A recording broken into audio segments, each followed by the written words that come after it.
عالم دین بہت دور دراز سے عالمی مبلغ اسلام سفیر محبت حضرت قبلہ پیرزادہ احمد رضا عاقب صاحب لبیک یا رسول اللہ لبیک لبیک لبیک یا رسول اللہ لبیک لبیک لبیک یا رسول اللہ لبیک لبیک لبیک یا رسول اللہ لبیک لبیک لبیک یا رسول اللہ لبیک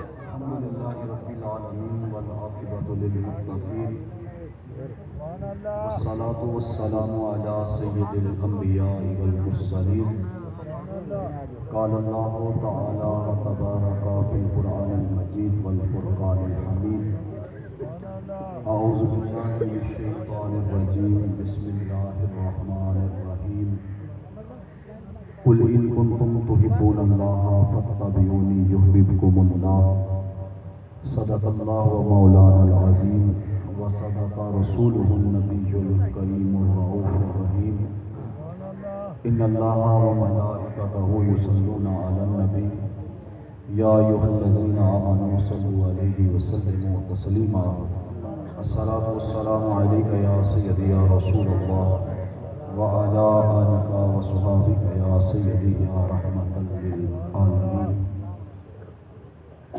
تمام حمد و ثنا، تعریف و توصیف، بزرگی بڑائی، پاکی پاک ذات اللہ جل شانہ کی ذات بابرکات کے لیے جو مالک کائنات بھی ہے اور خالق ارض و سماوات بھی. اللہ جل وعلا کی حمد و ثنا کے بعد حضور نبی اکرم شفیع معظم نور مجسم وجہ تخلیق قدرت باعث تخلیق کائنات جان کائنات بلکہ روح کائنات حضور تاجدار مدینہ رخت قلب و سینہ اللہ کے پیارے امت کے سہارے رب کے محبوب دانائے غیوب مالک رکاب امم فخر عرب و عجم والد کون و مقام سیاہ لا مقام سید انس و جہاں شاہ خوباں شہنشاہ حسینہ تاتمہ دوراں سرخیل زہرہ جمالا جلوائے صبح ازل نور ذات لم یزل باعث تکوین عالم فخر آدم و بنی آدم نیر بطحا رازدار ما اوحا شاہد ما طغا صاحب علم نشرہ معصوم آمینہ احمد مجتبی حضرت محمد مصطفیٰ صلی اللہ علیہ وآلہ وسلم. آپ کے دربار مہربار میں اپنی عقیدتوں محبتوں ارادتوں کا خراج پیش کرنے کے بعد محترم محتشم سامعین کرام ذی وقار علماء کرام مشائخ عظام قراء حضرات نعت خوانان شیریں لحان مہمانان گرامی السلام علیکم ورحمۃ اللہ وبرکاتہ. ٹھیک کریں گے تبھی تو میں ویسے بھی کر دوں گا پھر اگر تھوڑی سی ٹھیک ہو جائے گا. یہ ڈبلنگ بند کر کے بس ایسی بات کر دیں کہ ان کو میری بات کی سمجھ آئے بس. ایک کو کم کر دو بالکل اور ہاں بس ٹھیک ہے سمجھ آئے بس ان کو میری بات. تھوڑی سی کی ہائش تھوڑی سی کھولیں تھوڑی سی آواز کو کھولیں اور بس یہ ڈبلنگ نہ ہو. تقریر بلا تمہید وقت کے دامن میں اتنی سخت نہیں.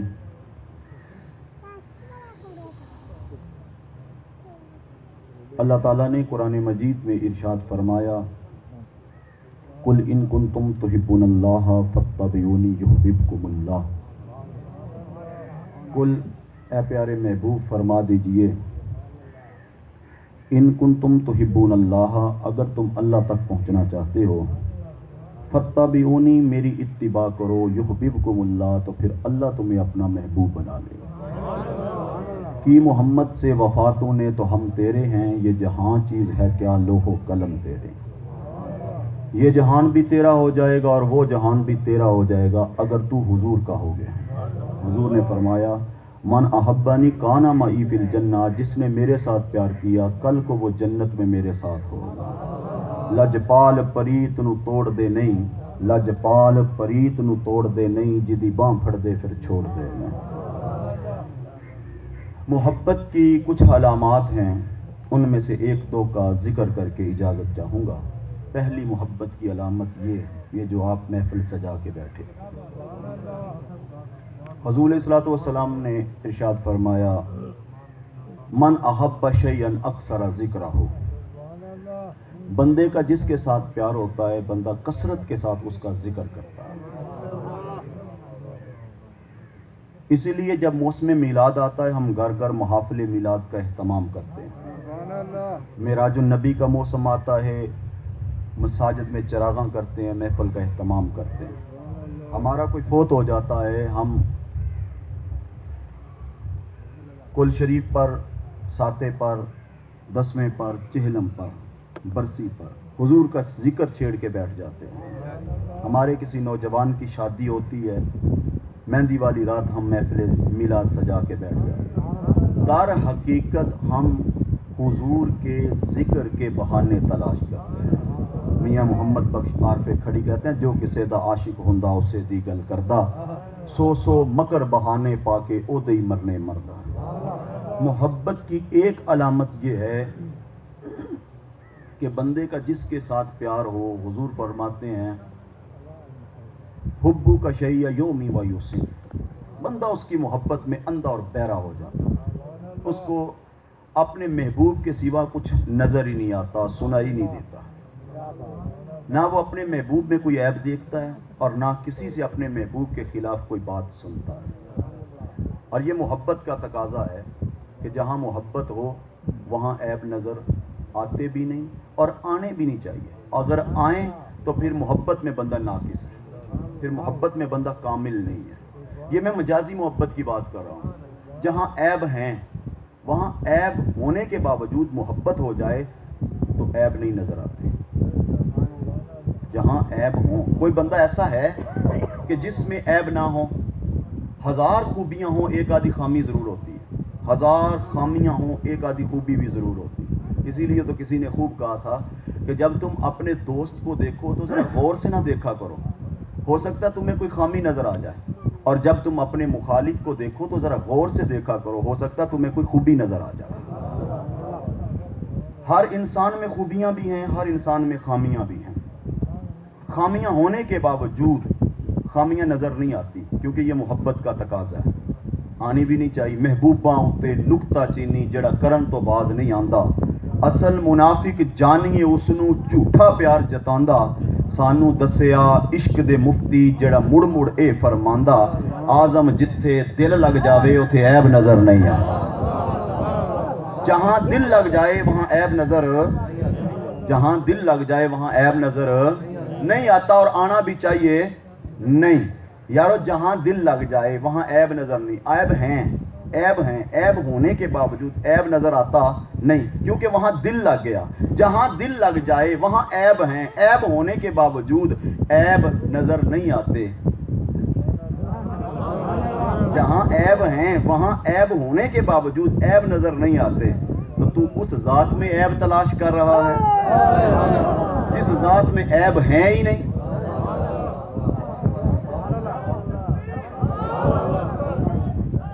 میں کہا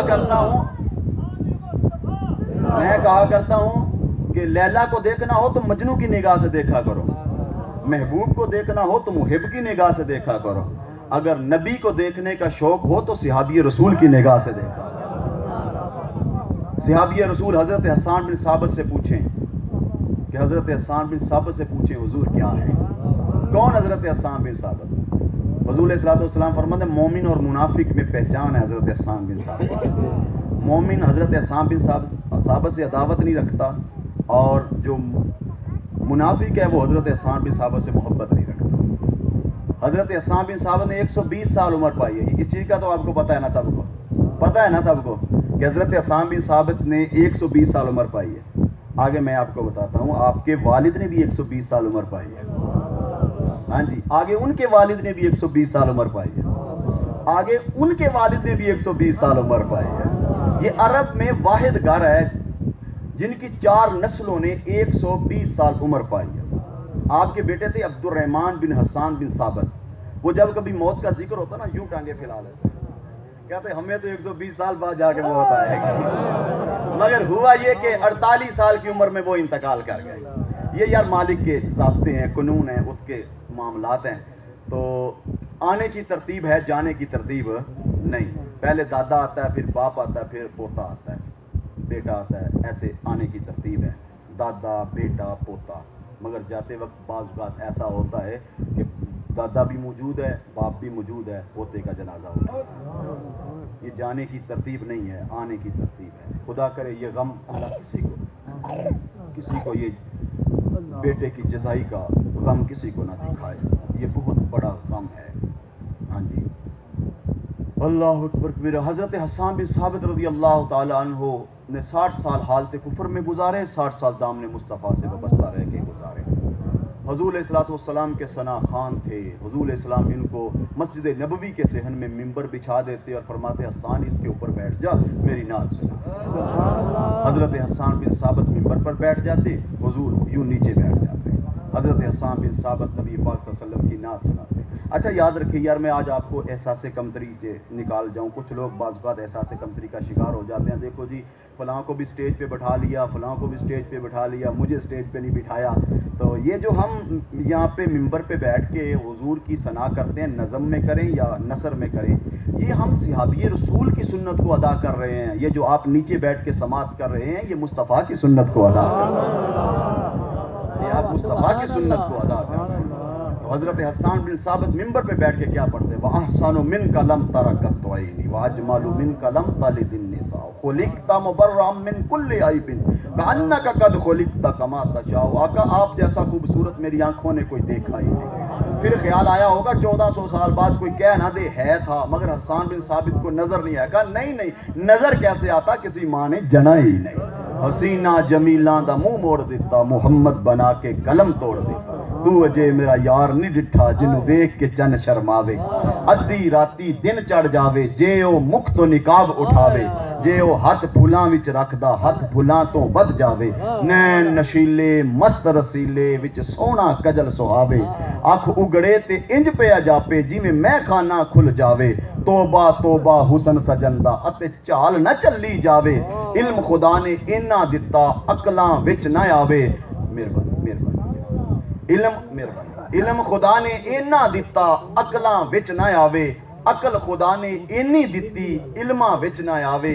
کی اعجاز نظر وچ او دی جو آوے وک جاوے. خلق او دے نے مولی دنیا، کوئی برلا جان بچاوے. آزم ایڈا سونا مائی سانو کدرے نظر نہ آوے. حضرات محبت کی ایک علامت یہ ہے کہ بندے کا جس کے ساتھ پیار ہو، اس جیسا اپنا گیٹ اپ، اپنا حلیہ، اپنا گفت و شنید، نشست و برخاست انداز زندگی کو اپنانے کی کوشش کرتا ہے. آپ نے بعض کا دیکھا نا، دو دوست عید والے دن ایک طرح کے کپڑے پہن کے پھر رہے ہوتے ہیں. بعض کا شادیوں پہ 2-4 دوست ایک طرح کے کپڑے پہن کے پھر رہے ہوتے ہیں. پتہ وہ کیوں ایک جیسے کپڑے پہنتے ہیں؟ وہ محبت کا اظہار کر رہے ہوتے ہیں.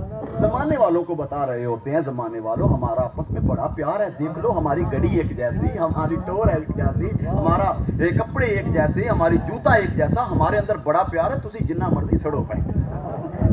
ہاں اسا سرکار اسا آپس میں پیار کرتے ہیں، اسا آپس میں محبت کرنے والے ہیں، ہم آپس میں پیار کرنے والے ہیں. یہ انداز ہے. مرید اپنے شیخ کی طرح اپنا وضع قطع بنائے گا. امامہ شریف، داڑھی شریف، اگر شیخ ٹوپی پہنتے، ٹوپی، لباس، وضع قطع اپنے شیخ کی طرح، شاگرد اپنے استاد کی طرح. محبت کے یہ اظہار ہیں. تو اسی طرح ہمیں چاہیے کہ ہم حضور سے پیار کرتے ہیں تو ہم شکل بھی اپنے حضور کی طرح بنائیں، اپنے انداز زندگی کو بھی حضور کی طرح بنائیں. اللہ فرمایا لقد کان لکم فی رسول اللہ اسوۃ حسنہ، تمہارے لیے زندگی گزارنے کا بہترین طریقہ میرے نبی کی زندگی ہے. اس زندگی کو اپناؤ، آئیڈیل بناؤ حضور کی زندگی کو، تو دنیا میں بھی کامیاب ہو جاؤ گے، آخرت میں بھی کامیاب ہو جاؤ. یہ جو تم نے رسم و رواج لے لیے نا، کچھ مغرب سے لے لیا، کچھ ہندوؤں سے لے لیا اور اپنی زندگی میں شامل کر کر کی کریے جی. ہونا یہ علاقائی رسم ہے، فوتگی پر دیکھ لیں آپ، اور یہ شادی بیاہ پہ دیکھ لیں آپ. کیا کریں جی، علاقائی رسم ہے جی، یہ برادری کی رسم ہے جی، یہ فلاں رسم ہے جی، یہ فلاں رسم ہے. نہ کریں جی، نک نہیں رہندا جی. میں کیا کرتا ہوں، تو نک رکھ لے، جسم سارا ٹوٹے ٹوٹے ہو جائے. جسم بچے نہ بچے، تیرا نک رہنا چاہیے، پر نک پھر بھی نہیں رہتا. نک پھر بھی نہیں رہتا, نک بھی اتر جاتا ہے جی. تو اس لیے اس نک کو رکھنے کے لیے, اس ناک کو رکھنے کے لیے کام نہ کرو یار, اس دنیا کے لیے کام نہ کرو جی. دنیا کی کہے گی, لوگی کی کہن گے, کہن دو جو کہن دینے لوگی, لوگوں کے لیے کوئی کام نہ کرو. تم سوچو کل قیامت کو جب حضور کے سامنے جائیں گے, حضور کیا کہیں گے؟ تیرے لیے غاروں میں روتا رہا, یا رب حب لی امتی, امتی پکارتا رہا, کیا تو نے میرے لیے زندگی وقف کی تھی؟ اقبال نے کہا تو غنی از ہر دو عالم من فقیر, روز معاشر عذر ہائے من پذیر, گر تمی بینی حسابم ناگزیر, از نگاہ مصطفیٰ پنہا بغیر. یا اللہ اگر ناگزیر ہوا نا میرا حساب لینا, تو کم از کم مصطفیٰ کے سامنے نہ لینا, مصطفیٰ کے سامنے نہ لینا. کس منہ سے میں حضور کے سامنے جواب دوں گا؟ تو اس لیے ہمیں کل حضور کے سامنے جانا ہے. سرکار ہمارے لیے روتے رہے ہیں. طائف کے بازار دیکھیے گا, شعیب ابی طالب کی گاٹیاں دیکھیے گا, آپ دیکھیں حضور اسلام نے کتنی مشکلات سے ہم تک دین پہنچایا ہے. کل کیا جواب دیں گے؟ آج سرکار کی سیرت کو اپناؤ, چھوڑو ان تمام رسومات کو, تمام یہ جو بھی کچھ ہیں یہ تمہیں زندگی کے کسی نہ کسی موڑ پہ دھوکہ دے جائیں گے. اپنے نبی کی سنت کو اپناؤ, اپنے نبی کی سیرت کو اپناؤ, دنیا میں بھی وفا کریں گے, آخرت والے دن بھی وفا کریں گے. اقبال نے کہا تھا تمہاری تہذیب اپنے خنجر سے آپ خودکشی کرے گی, تمہاری تہذیب اپنے خنجر سے آپ خودکشی کرے گی. جو شاخ نازک پہ آشیانہ بنے گا وہ ناپائیدار ہوگا. ہوا کے ایک ہی جھونکے میں سب کچھ اڑ جائے گا. اپنے نبی کی سنت کو اپناؤ. حضور کی سیرت کے جس پہلو پہ بات کروں وہ پہلو ہی نور دیتا ہے, ہدایت دیتا ہے, روشنی دیتا ہے. جس پہلو پہ بھی بات کروں, مگر ایک پہلو پہ بات کر کے اجازت کرتا ہوں. حضور علیہ السلام کی سیرت کا ایک خوبصورت پہلو ہے کہ حضور علیہ السلام ہر کسی سے پیار کیا کرتے ہیں. حضور کی سیرت کا خوبصورت پہلو کہ حضور ہر کسی سے پیار کیا کرتے ہیں. اپنوں سے بھی پیار کیا کرتے تھے, بیگانوں سے بھی پیار کیا کرتے تھے. جو بھی آ جاتا سرکار کے پاس, سرکار رحمت کی چادر اس پہ تان دیا کرتے ہیں. کسی کو خالی نہیں, کبھی سرکار کی زبان پہ لا آیا ہی نہیں. سرکار مدینہ ہر کسی کو نوازا کرتے ہیں. زمانہ جاہلیت میں یتیم کو اور بیوہ کو منحوس تصور کیا جاتا تھا. جب حضور نے اعلان نبوت فرمایا تو ایک گھر میں ایک یتیم اور ایک بیوہ رہتی تھی. یتیم کی عمر چھوٹا سا تھا, 11-12 سال بچے کی عمر تھی. یہ رہ رہے تھے. زمانے والوں نے ان کے ساتھ سوشل بائیکاٹ کر دیا. اب کوئی ان کے پاس نہیں جاتا. ہمارے ہاں تو اسلام کی برکت ہے, جو یتیم ہو جائے تو سب لوگ شفقت کرتے ہیں, ناراضگیاں ختم کر دیتے ہیں, گلے شکوے ختم کر دیتے ہیں. ہر کوئی امداد کے لیے آگے بڑھتا ہے. مگر اس دور میں یتیم کو منحوس تصور کیا جاتا, یتیم کو منحوس, بیوہ کو منحوس تصور کیا جاتا. دونوں ماں اور بیٹا زندگی بسر ہو رہی تھی. ایک دن ماں کے لباس پھٹے ہوئے کو جب بیٹے نے دیکھا تو دل میں خیال آیا کہ کیوں نہ ماں کے لیے اپنے چچا سے ایک دوپٹہ لے آؤں. تو ماں کو کہنے لگا, ماں اگر تو کہے تو میں جا کے اپنے چچا سے ایک دوپٹہ نہ لے آؤں. ماں کہنے لگی, بیٹا یہ بے رحم معاشرہ ہے, یہ دھکے دیتا ہے, دوپٹے نہیں دیتا. بچے کی ضد کے آگے ماں نے ہتھیار ڈال دیے. بچہ بھاگتا ہوا چچا کے دروازے پہ پہنچتا ہے, جا کے دروازہ کھٹکھٹاتا. اندر سے آواز آتی ہے, کون؟ کہا, چچا میں تیرا یتیم بھتیجا ہوں, ایک دوپٹے کا سوال لے کے آیا ہوں, میری ماں کے سر سے دوپٹہ پھٹ گیا. اندر سے پتہ کیا آواز آئی, جا چلا جا منحوس, پہلے میرے بھائی کو لیا, اب مجھے لینا چاہتا ہے. دل کا غبار آنکھوں کے راستے باہر آ گیا. بچے نے رونا شروع کر دیا. روگاں وچوں روگ ہے وڈا جس کا نام غریبی, روگاں وچوں روگ ہے وڈا جس کا نام غریبی, کنڈ کر کے لنگ جاندے رشتے دار غریبی. یہاں پر میں ایک بات کروں اور اس بات کو ذہن نشین کر لینا, ساری زندگی کے لیے بٹھا لینا ذہن میں. ہر غریب مانگنے والا نہیں ہوتا اور ہر مانگنے والا غریب نہیں ہوتا. یہ دو جملے میں آپ کو آج دے کے جا رہا ہوں کہ ہر مانگنے والا غریب, بولو یار, ہر مانگنے والا غریب نہیں ہوتا اور ہر غریب مانگنے والا نہیں ہوتا. یہ آپ نے انڈر پاسز میں, روڈوں پر مانگنے والے دیکھے ہیں نا, یہ در حقیقت ان کے اوپر ایک مافیا بیٹھا ہوا ہے جو ان سے منگوا رہا ہے, اور وہ غریبوں, یتیموں, بیواؤں, مسکینوں, لاچاروں, بے سہاروں کا مال لوٹ کے کھا رہے ہیں. یہ مافیا صرف ادھر نہیں, مختلف جگہوں پر مختلف محکموں کے اوپر مافیاز بیٹھے ہوئے ہیں جو لوٹ